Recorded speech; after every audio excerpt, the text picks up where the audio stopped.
반갑습니다. 정말 아름답습니다. 네.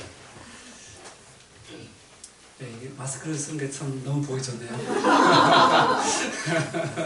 네. 네, 저 혼자만 아주 자유롭네요. 네. 우리 하은이도 자유롭네요. 네. 우리 기도하고 하는 말씀 듣도록 하겠습니다. 선은 우리를 사랑하시는 하나님 감사합니다. 그 사랑하는 주님 우리가 찬양하고 주님 안에서 기뻐하고 즐거워할 수 있는 복된 시간 주심을 감사합니다.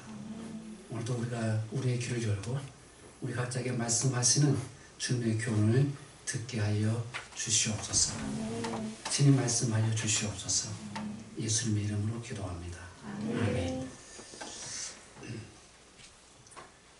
지금 밖에서 무슨 일이 일어나고 있습니까?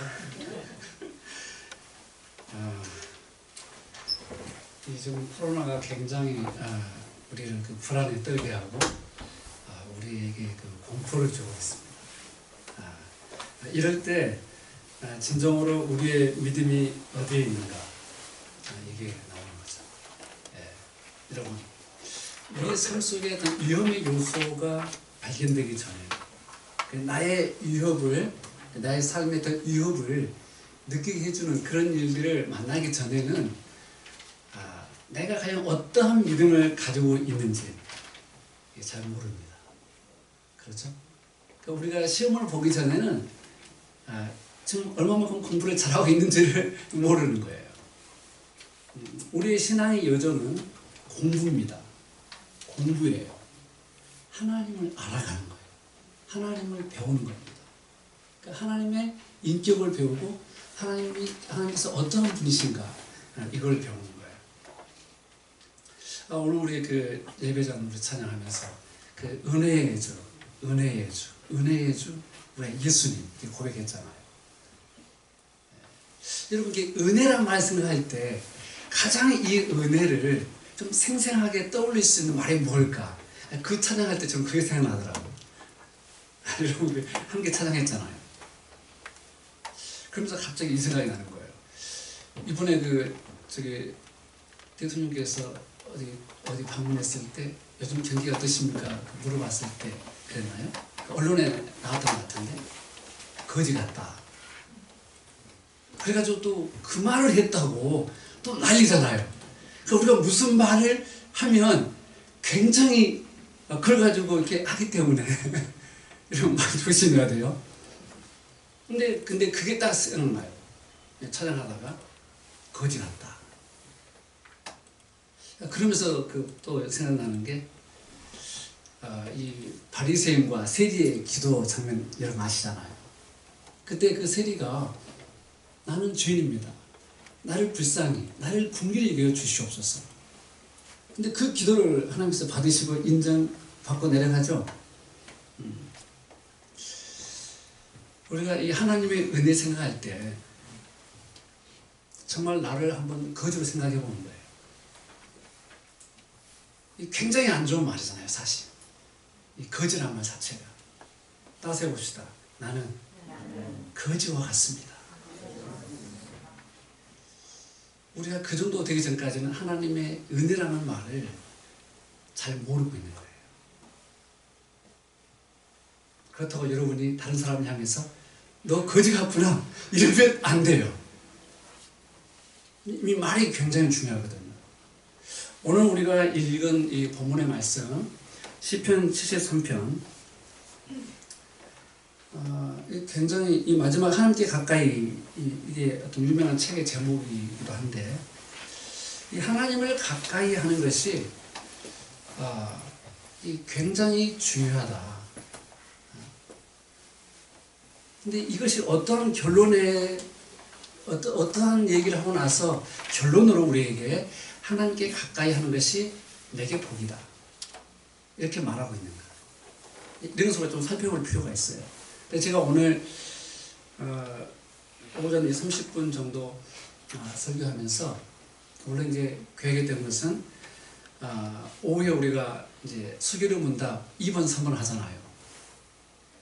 그래서 그때 1번 할 때 우리가 인생의 제일 되는 목적, 사람의 제일 되는 목적은 무엇인가?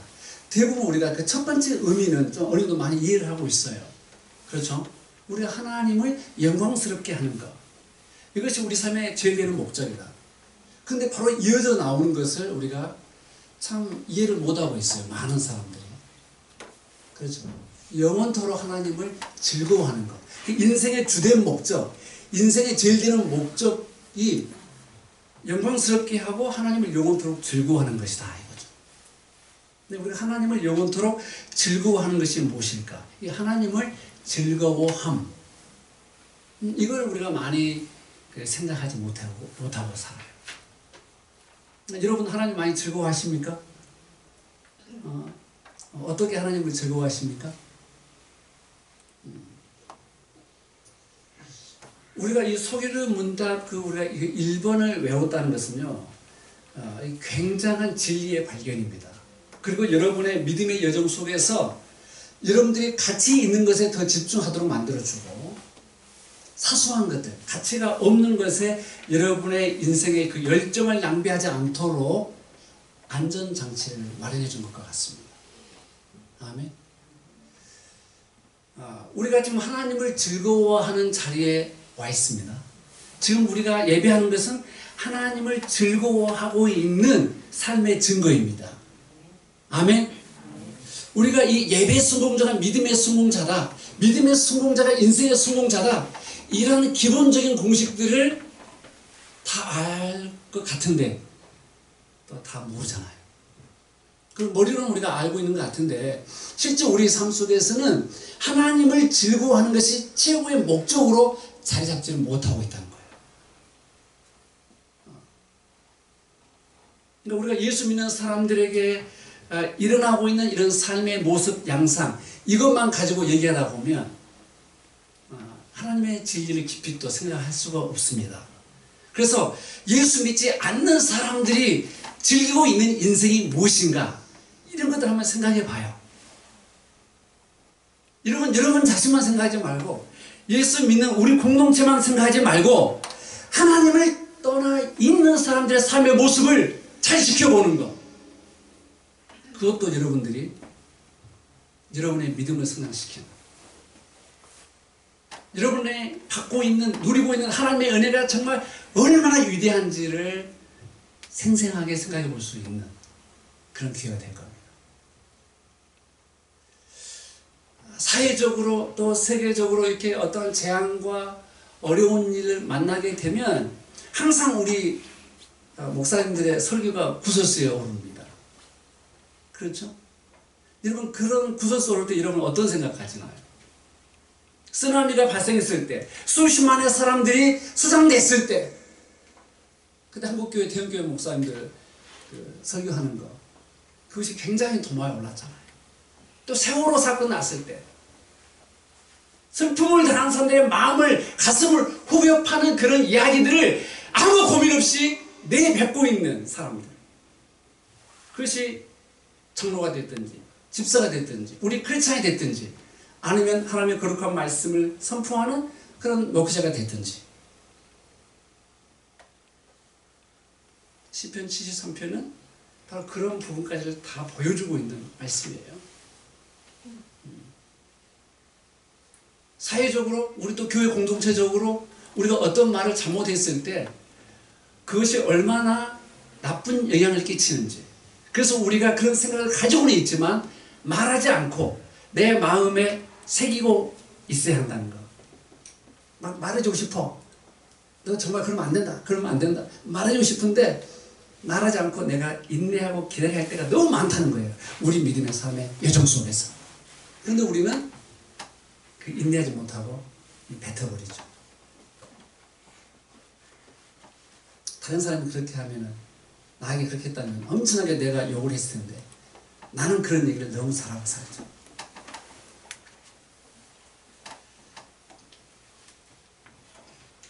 오늘 설교의 제목이 이 삶의 목적과 하나님을 향유함. 하나님을 향유합니다. 하나님을 향유함. 제목이 좀 재미가 없죠. 원래 이제 하나님을 가까이 하면 내게 복이다. 차라리 얼마나 이런 게 멋있어요. 근데 지금 우리가 원래 교리는 좀 딱딱하지만 딱딱한 것이 맛이 없는 것은 아니에요. 여러분 때로 어떤 것은 딱딱하지만 조금만 씹어봐봐요. 그럼 진짜 달콤하고 맛있는 게 많아요. 우리가 이 교리를 공부하는 것은요, 처음엔 좀 딱딱하게 보이지만 그것이 정말로 내 몸을 건강하게 해주고 내 미각을 정말로 제대로 된 미각을 좀 느낄 수 있도록 해주는 거예요, 사실은. 그리고 그게 성장한 사람들만이 느낄 수 있는 복입니다. 여러분 시편 70편 보면 이런 말씀 나와요. 내가 하나님의 주신 말씀을 이해하지 못했다 할지라도 내가 순종하기를 원합니다. 때로 우리는 하나님의 말씀 이해하지 못하지만 하나님께서 하라고 할 때 우리가 순종하잖아요. 자, 근데 이게 끝은 아니죠. 이게 어린 신자들에게는 그게 중요한 거예요. 이해를 못했지만 순종을 해야 돼요. 특별히 우리 10대 자녀들, 성인이 되기 전까지는 내가 이해를 못했지만 부모님께서 말했을 때 내가 이해는 안 되지만 그래도 나를 사랑하는 우리 어머니의 말씀이니까 제가 순종하겠습니다. 이거 굉장히 훌륭한 겁니다. 근데 이제 그것보다 더 훌륭한 것은 뭐예요? 부모님의 말씀을 이해하고 순종하는 거예요. 하나님의 말씀을 이해하고 순종하는 거예요. 이런 수준으로 계속 나아가야 되는 거죠. 자, 우리가 지금 삶의 목적과 하나님을 향유한 이런 것은 굉장히 이제 이런 우리에게 성장하도록 도와주고 있는 핵심적인 질문이 된다는 말이죠. 질문 여러분 스스로 한번 해보세요. 정말 내 인생의 제일 되는 목적은 무엇인가? 누가 압니까? 여러분 자신이 알지. 그렇죠?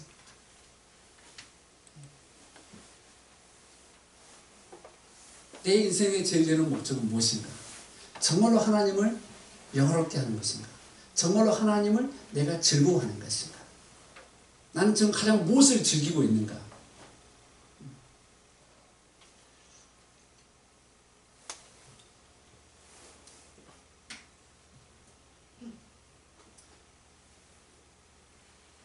우리가 성경에서 발견하고 있는 우리 인간의 필요와 인간의 욕구에 대한 진리, 성경에서 배우는 이런 것만 우리가 이것도 모르는 사람도 많지만 이것만 우리가 알고 있어도 되지는 않아요. 왜냐하면 우리가 이 세상 속에서 살아가면서 우리는 우리끼리만 살고 있는 게 아니거든요. 여러분 성경의 큰 스토리라인, 성경의 줄거리, 성경의 이야기들을 우리가 잘 제대로 공부해야 됩니다. 세상 문제와 아무 상관없이 우리 공동체끼리만 살겠다. 산속으로 가고 있는 일면은 그런 불교 신앙 공동체처럼 그런 우리 기독교 공동체도 있어요. 우리 기독교 역사 보게 되면 다양한 형태가 있습니다. 그렇죠? 세상 문제에 너무 또 관여한 나머지 복음을 전파하라는 주님의 지상민령을 잊어버리고 오로지 하나님께서 이 세상에 정의와 공의를 원하시기 때문에 자기가 하나님이 되어가지고 정의와 공의를 실행하려고 물불 안 가리고 자기 인생을 낭비하는 사람도 있고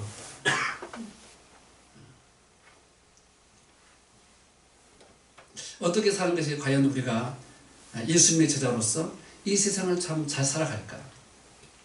그리고 성경의 진리를 올바르게 이해하는 거죠.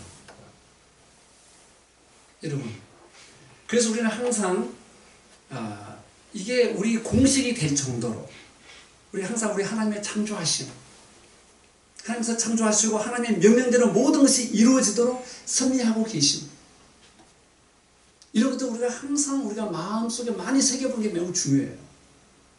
여러분, 하나님께서 이 세상에 모든 걸 창조했기 때문에 우리는 이런 말을 우리가 들을 때 이해가 되잖아요. 네가 받지 아니한 것이 뭐냐 이거예요. 그렇죠? 도대체 네가 누리고 있는 거, 네가 그거 하나님께 받지 아니한 것이 뭐냐 도대체. 하나님께로 받지 않고 네가 지금 이것은 내 거야 라고 할 수 있는 게 뭐냐 이거예요. 이런 기본적인 이 이해가 예수 그리스도의 주제권, 예수 그리스도께서 지배자가 되신다는 것, 주권을 가지고 있다는 것, 이것을 우리가 인정하게 되는 거예요. 모든 것의 주인이 누구라는 거예요? 예수님이시다는 거예요.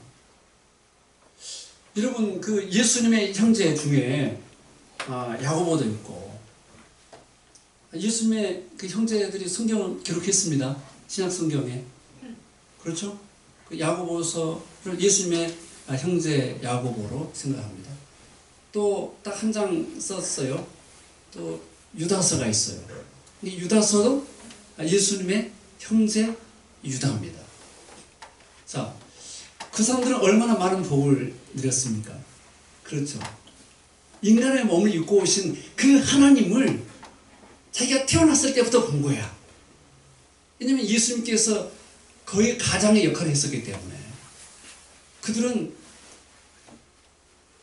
가장 의로우신, 가장 완전하신 그러한 아담보다 훌륭하잖아요.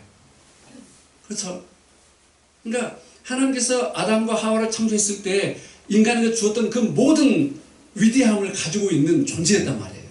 예수님께서 그 예수님과 살을 부대끼며 대화하며 사는 복을 누렸습니다. 얼마나 복된 형제들입니까? 그러니까 인간이 되신 예수 그리스도를 어떻게 유다가 평가하느냐, 어떻게 얘기하느냐. 여러분, 유다서 한번 찾아봅시다. 요한 1, 2, 3, 4 다음에 유다서가 나와요.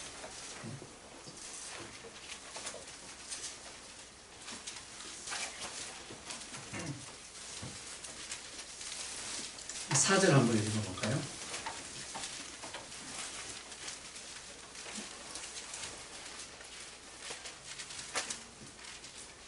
여기에도 이제 교회에 이단들이 많이 들어와 있던 상황이기 때문에 이 거짓 교사들에게 내린 심판을 얘기하면서 이 거짓 교사들의 가장 기본적인 특징에 대해서 얘기하면서 예수 그리스도가 어떤 분이신가를 이렇게 얘기합니다. 4절 한번 읽어볼까요? 시작. 이는 가만히 들어온 사람 같이 있습니다. 그들은 옛적부터 이 판결을 받기로 미리 기록된 자니 경건하지 아니하여 우리 하나님의 은혜를 도리어 방탕한 것으로 바꾸고 홀로 하나이신 주제 곧 우리 주 예수 그리스도를 부인하는 자네요. 네. 오직 한 분이신 지배자 우리의 주님이신 예수 그리스도를 부인하는 자들입니다. 이렇게 말하죠.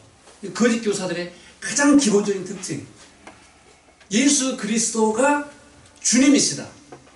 구약에서 우리가 주님이시다는 여호와 하나님을 가리키는 말이에요. 바로 하나님이시다는 거예요. 예수님께서. 그래서 지배자라는 말이에요. 지배자, 쉬운 말로 지배자이시다.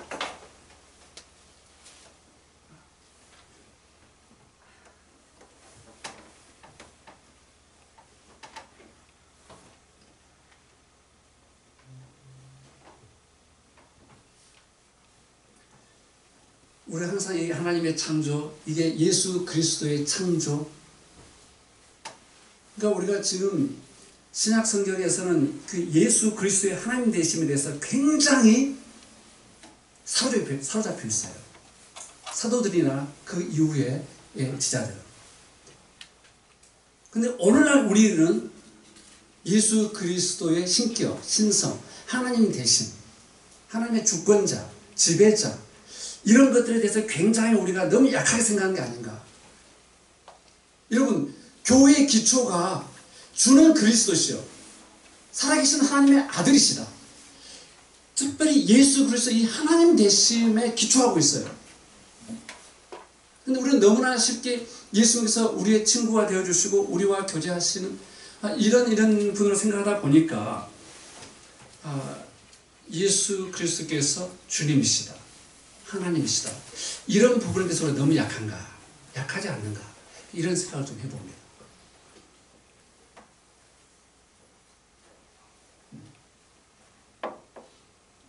우리가 신약 성경을 읽어가고 사도행전을 읽어가면 우리는 너무 지나칠 정도로 그 예수 그리스도의 위대하신 하나님이심을, 특히 골로새서 1장 같은 경우 기도문에서는 보이는 것과 보이지 않는 그 모든 것이 예수 그리스도로 말미암아 창조되었다라고. 특히 하나님의 사랑하는 자 제자였던 요한 같은 경우, 요한복음 1장 1절에서 3절 쭉 보게 되면 바로 예수 그리스도로 말미암아 이 모든 것이 존재하고 만들어졌다. 그래서 굉장히 강조하잖아요. 그러니까 예수 그리스도가 바로 창조주 하나님이신 것을 지금 얘기하고 있는 거예요.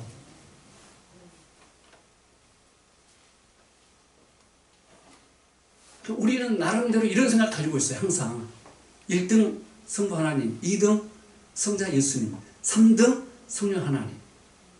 그래서 하나님의 본질에 있어서 동등하신 그 신성과 권능과 능력에 있어서 하나님의 그 탁월성, 위대하신 하나님으로서의 그 모든 특질에 있어서 동등하신 그런 부분들 우리가 놓치고 있다. 이런 생각이 들어요. 이런 것이 놓쳐질 때에 나오는 게 뭐냐? 이단들이에요.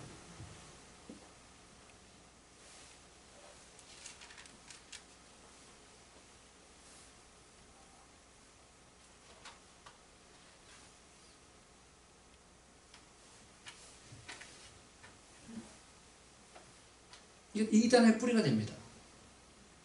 결국 우리가 예수님에 대한 올바른 이해를 하지 못하고 있으면 우리가 많은 이단의 가르침에 빠지게 되고, 여러분 우리가 이단에 빠지지 않았다 할지라도 여러분들이 여호와 증인, 몰몬교, 여러분들이 뭐 신천지, 하나님의 교회, 구원파, 여러분들이 이런 데에 빠지지 않았다 할지라도 놀라운 것은 우리가 그 사람들의 삶의 모습과 거의 비슷할 수 있다는 거예요.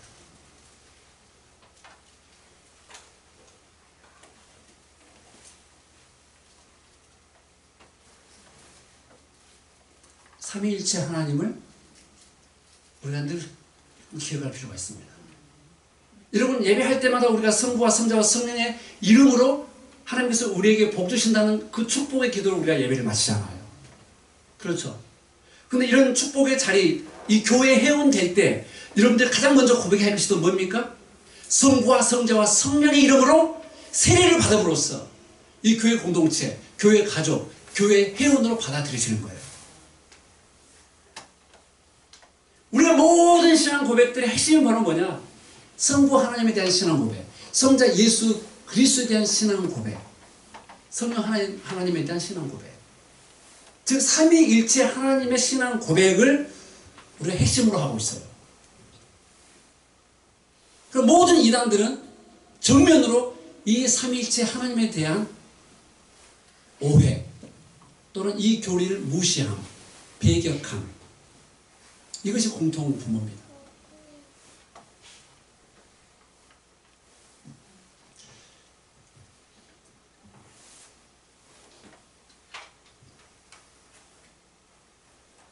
우리가 오늘 30분 이제 반절치 않네요. 좀 이 설교 들으면서 좀 제가 하나님께 영광 돌리는 것이 우리 인생 제일 목적이다. 그 얘기를 하지 않았지만 여러분 지금 제가 이렇게 쭉 해온 얘기를 통해서 우리의 인생의 제일 큰 목적이 하나님께 영광 돌리는 것이다. 여러분 그런 것들이 좀 리마인딩 되나요? 좀 새겨지나요? 전혀 관계없는 얘기가 아니에요. 전혀 관계없는 얘기 같은데 그게 바로 연결되어 있구나. 이런 것들을 우리가 좀 알 필요가 있어요. 그렇죠? 우리가 이 하나님께 영광 돌리는 것은 핵심적으로 하나님을 예배하는 것, 그리스도의 복음을 전파하는 것, 교회의 부흥을 위해서, 교회 사역들을 감당하도록 하기 위해서 우리가 이 감사의 예물을 하나님께 드리는 것, 이런 것들이라고 말했어요. 그렇죠? 그리고 무엇보다도 하나님의 명령 속에 우리가 순종함으로 참여할 때 우리는 하나님을 가장 영화롭게 합니다. 하나님께 영광을 돌리는 거예요. 이 말은 무슨 말이냐? 하나님의 창조 명령의 핵심 중에 이런 게 있죠. 너희가 일을 하라는 거예요. 일하라. 일할 때 우리가 하나님께 영광 돌립니다. 또 쉬라 그랬어요. 쉴 때 우리가 하나님께 영광 돌립니다. 그렇죠? 네. 그러면 우리가 일할 때 어떠한 방식으로 하나님께 영광을 돌릴 수 있는가? 여러분, 우리가 일하는 것도 우리가 이 기독교의 세계관, 성경의 세계관에서 봤을 때 창조 아래에서의 우리의 노동, 타락한 이후에 우리가 행하고 있는 이 노동, 그리고 예수 믿고 구원받은 하나님의 사람들이 구속의 경륜 속에서 우리가 지금 일하고 있는 것, 이게 다 다르다는 사실을 알 필요가 있어요. 아멘? 그러니까 예수님을 믿고 나서 우리가 하나님의 손과 발이 되어서 우리가 일하는 것, 우리는 직업하게 되면 바로 우리가 생계 유지를 하기 위해서 한 달 일하고 한 달 월급 받고, 또 내가 비즈니스하고 그에 대한 대가를 받고, 항상 이걸 생각하게 돼 있죠, 우리가 기본적으로. 근데 그걸 떠나서도 우리는 일하는 존재입니다. 여러분 다 일하지 않나요? 여러분 아침에 일어났죠? 일하는 것도 일입니다. 잠자는 일이에요. 그냥 모든 게 일이에요. 그렇죠? 자, 지금까지는 이제 좀 너무 이렇게 좀 방대하게 얘기했으니까 이제 저 수렴시킬게요. 좁힐게요. 자, 서로 이런 얘기 했습니다. 우리는 인간이 필요를 가지고 있다. 인간은 어떤 욕구를 가지고 있다 했어요. 프로이트 같은 경우는 인간의 기본적 욕구를 성령에 두고 있습니다. 그리고 인간이 위대해지고 싶다는 그 욕구, 이 두 가지를 말해요.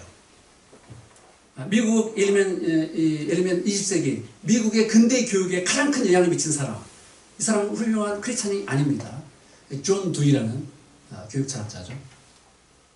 이 사람은 되게 한 8가지를 얘기했어요.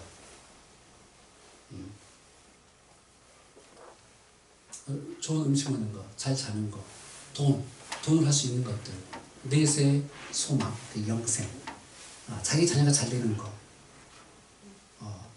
자기가 존중받고 싶어하는 이런 마음들, 이것을 8가지를 얘기했어요. 근데 이것을 가장 체계적으로 잘 정리한 사람, 이 인간 욕구에 대해서, 그리고 실제로 지금 이 세상에 모든 비즈니스에 영향을 많이 미치고 있는 이론이 아브라함 매슬로의 욕구 5단계 위계설이죠. 그냥 1단계가 안 되면 2단계 갈 수 없고, 2단계 안 되면 3단계 갈 수 없고, 이런 욕구 위계설이라는 게 있어요. 거기 보면 첫 번째가 생리적인 욕구라는 게 있어요. 생리적인 욕구. 그러니까 인간은 좋은 음식을 먹고, 좋은, 예를 들면 공기를 마시고 살아야 되고, 좋은 수면 같은 거. 가장 기본적으로 우리가 생존에 필요한 욕구, 이걸 생리적인 욕구라고 말하고 있어요. 여러분, 이 사람들에게 말한 것들이 반기독교적이다 생각하면 안 돼요. 여러분, 우리는 너무나 우리가 실수하는 게 뭐냐면, 하나님께서 타락한 이후에도 하나님께서 섭리하고 있다는 거. 이 우주를 통치하고 있는 분이 누구다? 하나님이라는 사실을. 여러분, 이 세상 권세를, 이 세상 공중 그 권세를 잡은 사람이라 할 수 없죠. 잡은 존재, 이 마귀가 이 세상을 마치 통치하는 것처럼 여러분 착각하는 사람들이 많아요. 하나님과 마귀가 싸우는 거 이렇게 생각을 많이 하죠. 근데 하나님은 예수님께서 뭐라고 했습니까? 너희가 마귀가 싸우라고 했어요. 이것은 우리가 만이교라는 종교에 빠져 있는 거랑 마찬가지예요. 선한 신과 악한 신이 있다는 이런 생각을 가지고 있죠. 이런 것도 하나의 이혼론의 하나의 일종입니다. 여러분, 예수를 믿는, 예수님을 주로 믿는 우리 기독교 신앙의 핵심은 이론론이에요, 이론론. 하나님께서 모든 원리의 으뜸에 자기에 계신단 말이에요. 그러니까 하나님 통치에 벗어나는 것이 존재하지 않아요. 그러니까 오로지 이 예수 그리스도의 주되심, 이 베드로가 고백했고 우리가 고백한 것처럼 예수의 주되심, 주인 되심, 주권, 이건 놓치면 우리가 다 놓친 거랑 마찬가지예요. 여러분의 삶의 주인이 누구십니까? 예수님. 이게 바로 나와야 돼요. 바로 나와야 돼요. 근데 여러분 다 자기가 자기 주인 노릇 하고 있어요.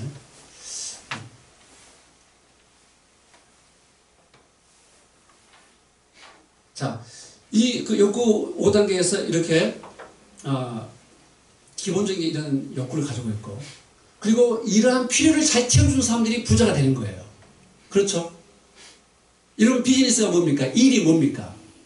결국 사람들의 필요, 이 니즈, 필요를 채워주는 일을 통해서 우리가 돈을 벌고 하는 거예요. 다른 사람들의 욕구, 다른 사람의 희망, 이걸 빨리빨리 잘 채워주는 사람들이 비즈니스 만들면 돈을 버는 거예요. 그러니까 하나님의 창조 세계의 원리는 뭐냐? 사람들의 필요를 서로 돌아봐주는 일을 통해서 우리는 다른 사람을 채워주는 거예요. 우리를 먹이시고 입히시는 분이 근본적으로 우리가 하나님이라는 것을 알고 있죠. 근데 그 하나님께서는 동료 인간들의 손길을 통해서 그 일을 하고 있는 거예요. 그래서 우리가 모든 하는 일들은 우리의 손과 발이 하나님의 손과 발이 되는 것, 이 길을 잘 따라가는 사람들이 훌륭한 믿음의 삶을 사는 거예요.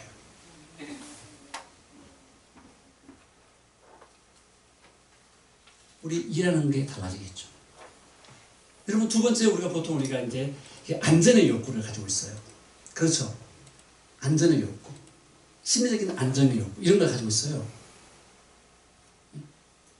기본적으로 우리 생활 속에서 우리를 이렇게 위협하게 만드는 걸로부터 안전, 위협으로부터 우리를 지켜주는 것, 이런 것들이 우리의 안전이죠. 안전. 우리는 기본적으로 이러한 안전의 욕구, 또 실업의 위기에서 우리가 안전할 수 있는 것, 질병, 상해, 실업, 이런 모든 위기로부터 우리가 안전하고 싶은 욕구를 가지고 있다 이 말이에요. 이것을 다 해주는 정부가 가장 위대한 정부예요, 여러분. 안 그렇습니까? 문재인 정권 들어설 때 했던 얘기 뭡니까? 첫 번째 명령, 청와대에서 일자리 게시판 만들어가지고 했잖아요. 근데 일자리 많이 창출됩니까? 힘든 거예요, 여러분.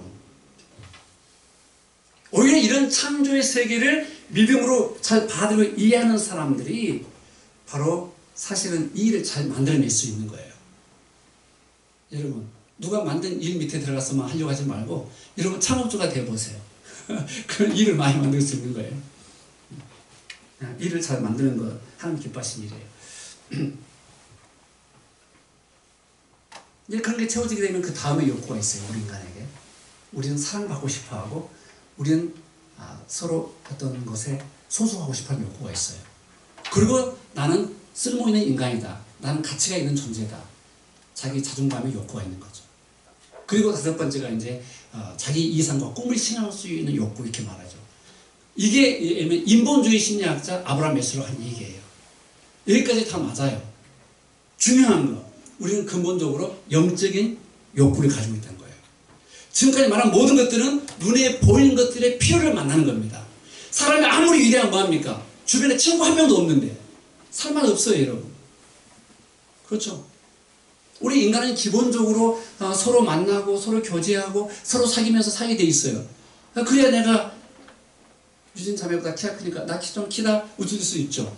근데 그거 가지고 이제 너 왜 키가 작냐 이렇게 말하게 되면 상처 주는 거잖아요. 그렇죠?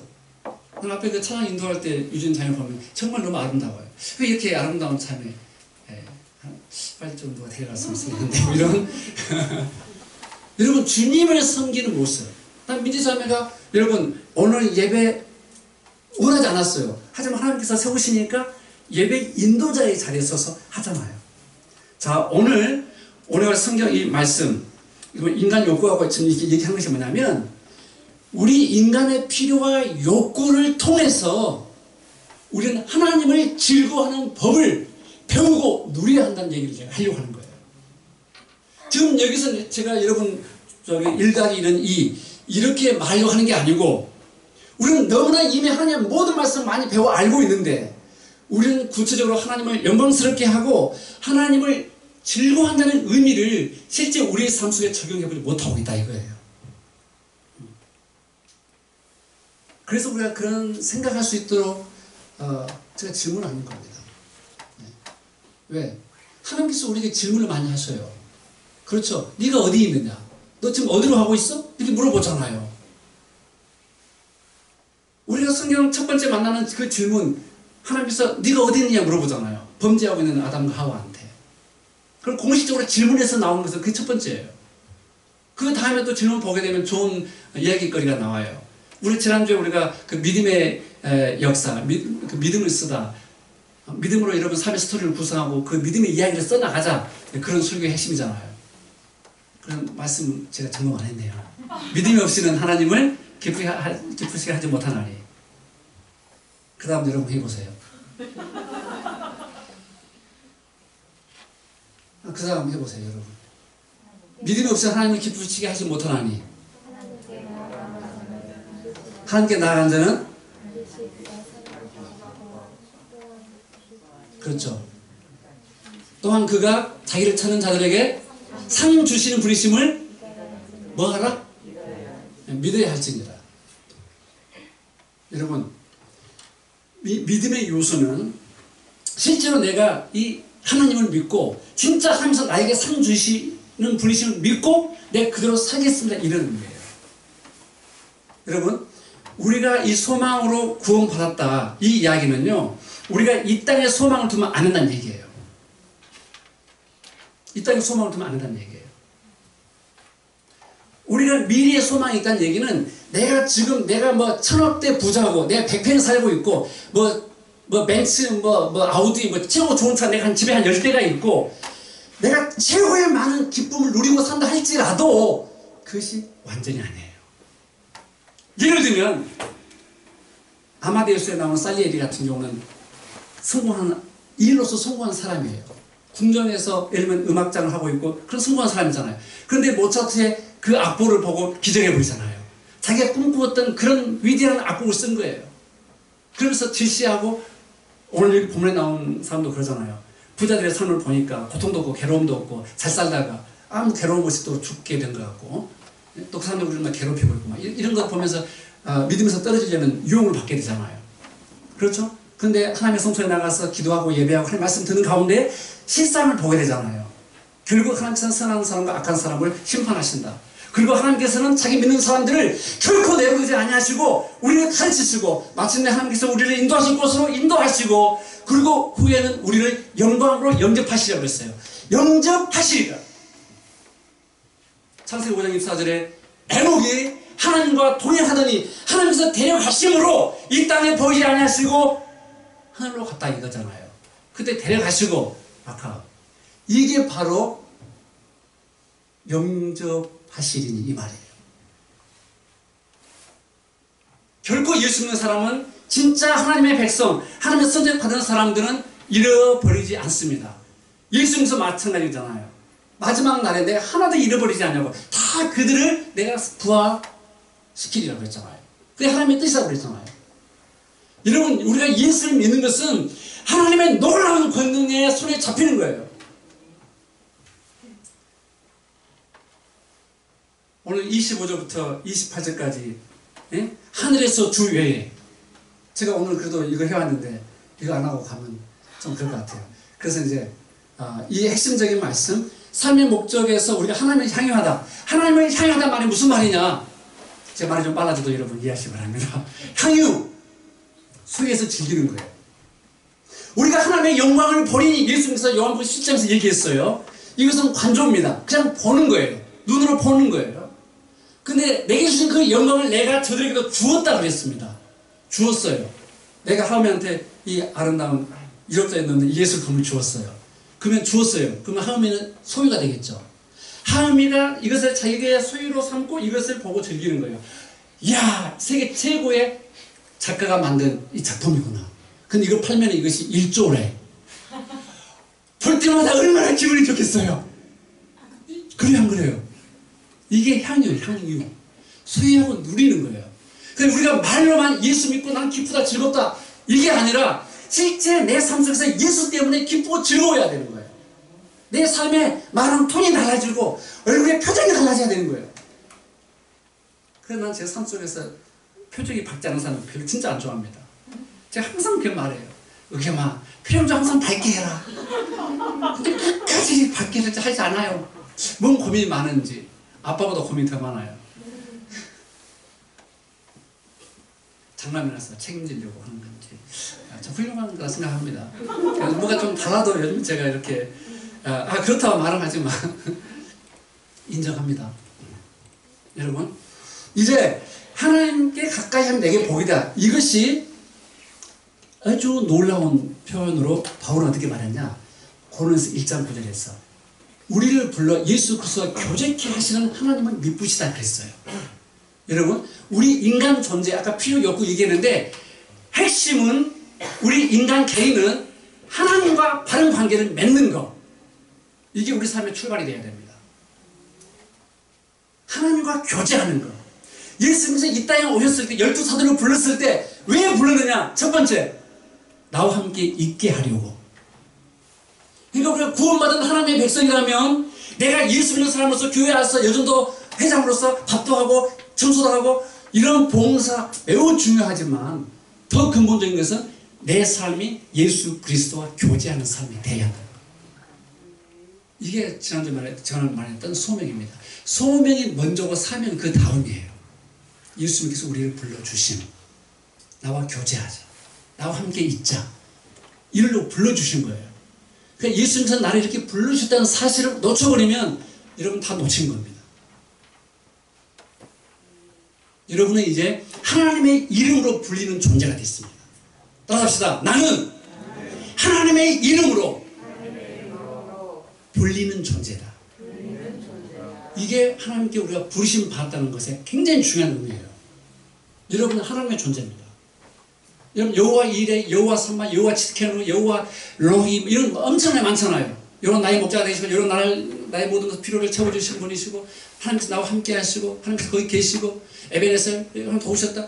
하나님의 이름과 연관된 모든 위대한 것들보다 더 위대한 게 뭐냐? 여러분을 그렇게 하면서 부르신다는 거예요. 여러분은 하나님의 자녀라 불립니다. 하나님의 자녀예요. 자녀. 마귀의 자녀에서 하나님의 자녀가 된 거예요. 여러분, 하늘에서 주 외에 하나님, 오직 하나님만이 이 시편 저자가 의지할 분이시다. 여러분 그렇게 고백하시죠? 그리고 이분께서 영광으로 나를 영접하신다는 것을 여러분 알고 계시죠? 더 달지 않고 그냥 읽고 끝내겠습니다. 그 다음에 나의 사모할 자, 이게 오늘 본문에 이제 이 주제 설교 제목 연관되는데, 사모하다 이 말이 무슨 말이냐면 어떤 상태를 기뻐하며 그게 큰 호의를 느끼는 거예요. 누구들은 기뻐하는 거예요. 기뻐하는 거. 그러니까 나의 사모할 자, 하나님을 기뻐할 분으로 내가 고백하고 이것을 최고로 둔다는 거예요. 그러니까 돈 1,000만 원, 2,000만 원, 3,000만 원, 1억, 10억, 100억, 1,000억 이것이 나의 큰 기쁨이 아니라 하나님 당신 자신이 내 삶의 가장 큰 기쁨입니다. 이 고백하는 거예요. 아멘? 하나님은 이런 분이십니다.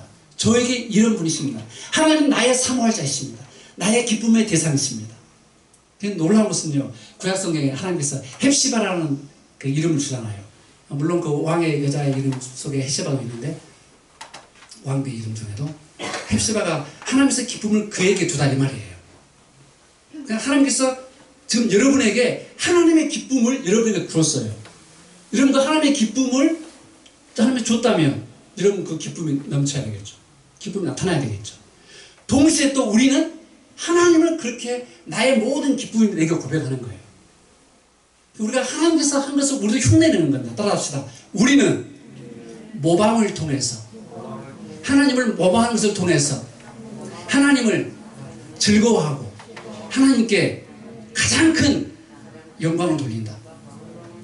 우리 존재 여러분 자체가, 여러분의 그 행하는 모든 자체가 이렇게 하나님을 즐거워하고 영광 돌리는 거예요.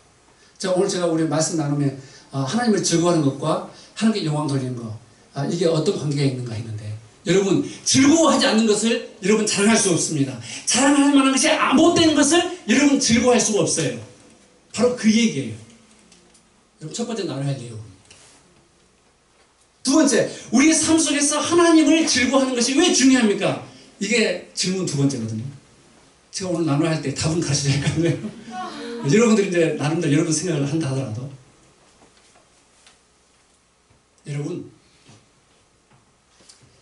하나님을 즐거워하지 아니하면 여러분은 살아있으나 죽은 존재이기 때문에,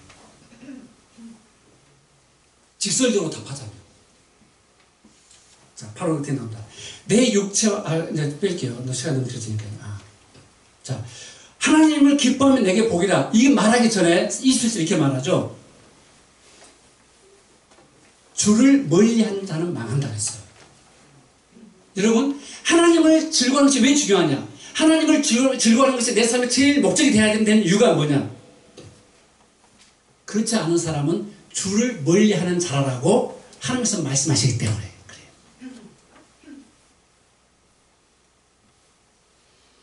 여러분이 하나님을 가까이 하지 않냐고, 하나님을 즐거워하는 존재, 최고로 즐거워하는 존재로 고백하지 않는다면 그 말은 무슨 말이냐? 뒤집어서 말하면 여러분은 주님을 멀리하고 있는 존재라는 거예요.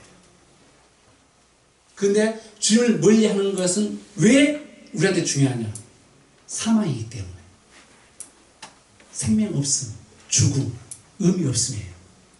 하나님을 최고의 즐거움을 살지 않는 사람들. 이걸 철학적으로 더 중요하냐? 얼마나 시간이 많이 걸립니까? 최고의 선이신 하나님의 결핍된 상태가 가장 최고 비참한 상태거든요. 음녀같이 주를 떠난 자라고 말합니다.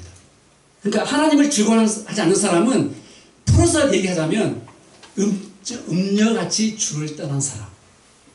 주를 멀리하는 사람은 또 이렇게 표현해요. 그 사람이 어떤 사람이냐? 음녀같이 주를 떠난 사람. 자신의 본래 남편을 떠나서 다른 남자에게 사랑을 주는 여자. 이게 음녀야. 음녀의 정의죠. 가장 최고로 사랑해야 할 자를 사랑하지 않고 다른 것에 여러분의 마음과 관심을 두는 것, 이게 음녀입니다. 이걸 우상숭배라고 합니다. 이게 이스라엘 백성들이 그렇게 선지자들의 책망을 들었던 내용의 핵심입니다.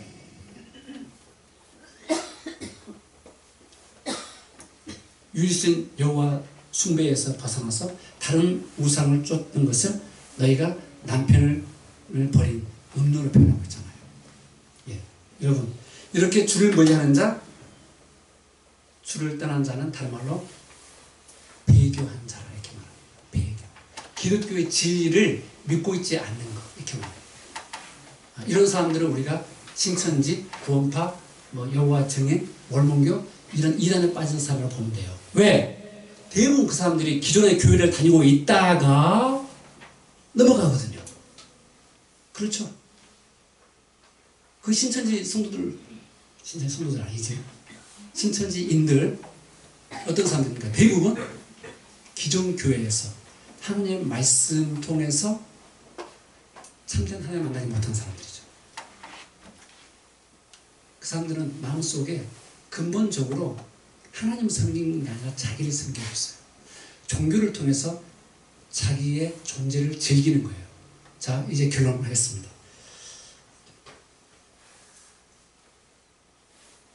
자기를 즐기는가? 하나님을 즐기는가? 여러분, 자신의 삶의 목적을 누리는 사람들이 너무나 많습니다.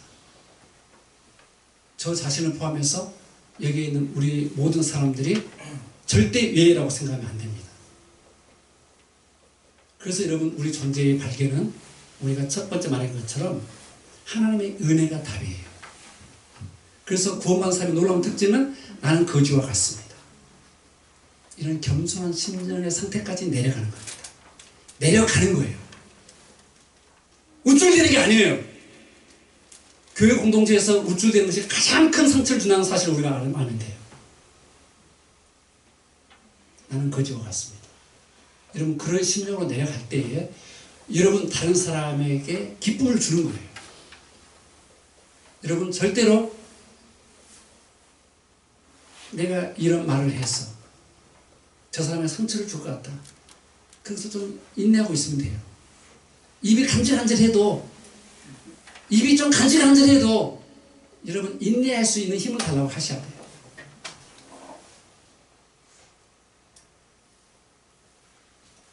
여러분, 유다서 우리가 좀 봤는데 거기 보면 그 미카엘이 그러잖아요.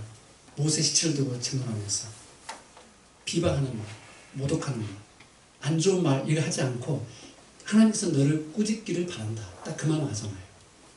우리 신앙 공동체에서 뿐만 아니라 우리 삶의 모든 공동체에서 우리가 원망하고 비방하고 불평하고 이런 삶의 특징을 이렇게 드러내보면 안 됩니다. 우리가 하나님께 영광을 돌리고 하나님을 즐거워한다. 바로 이것은 이런 죄로부터 우리를 떠나게 만들어요. 하나님께서 우리 마음의 반석이시고 우리 피난처가 된다는 것은 결코 우리가 올라갈 수 없는 안전지대, 그러한 바위에 올라간다는 것을 말하는 거예요. 근데 우리 힘으로 올라갑니까? 그 자리에? 올라갈 수 없어요. 우리의 힘으로 올라갈 수 있는 바위라면 그게 우리 마음의 반석이 될 수가 없어요. 우리의 피난처가 될 수가 없어요. 그 누구도 올라갈 수 없는 피할 바위가 되시는 하나님의 자리에 우리가 하나님의 은혜로 앉아있다는 거예요. 우리가 그런 존재입니다. 아멘? 우리가 그런 귀한 존재가 되었어요. 하나님의 은혜로. 그리고 그 하나님이 우리가 누려야 할 존재가 되신 거예요. 그리고 너희들은 나를 즐거워하라 이렇게 내어놓아 주신 거예요. 나의 방패요, 나의 기업이 되십니다. 이 시편에 얼마나 많이 나오는지 몰라요. 이게 하나님 노릇입니다. 하나님만이 우리에게 하나님 노릇을 할 수가 있어요. 그런데 하나님도 아닌 우리가 때로는 얼마나 하나님 노릇한지 알 수 없다 이거예요. 하나님 노릇하는 것에서 내려오십시오.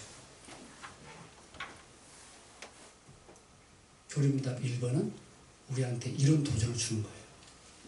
하나님으로 하여금 하나님 노릇하게 하고 너희는 하나님의 자리에서 내려와 이거죠. 우리 공동체에서 예수 그리스도만이 우리의 주인 되시고 우리의 권자 되시고 우리의 모든 필요와 우리의 바라는 것들을 마음껏 채워주신 분이 있음을 고백하는 즐거운 희락의 공동체 삶의 예배 교회를 원합니다. 기도하겠습니다.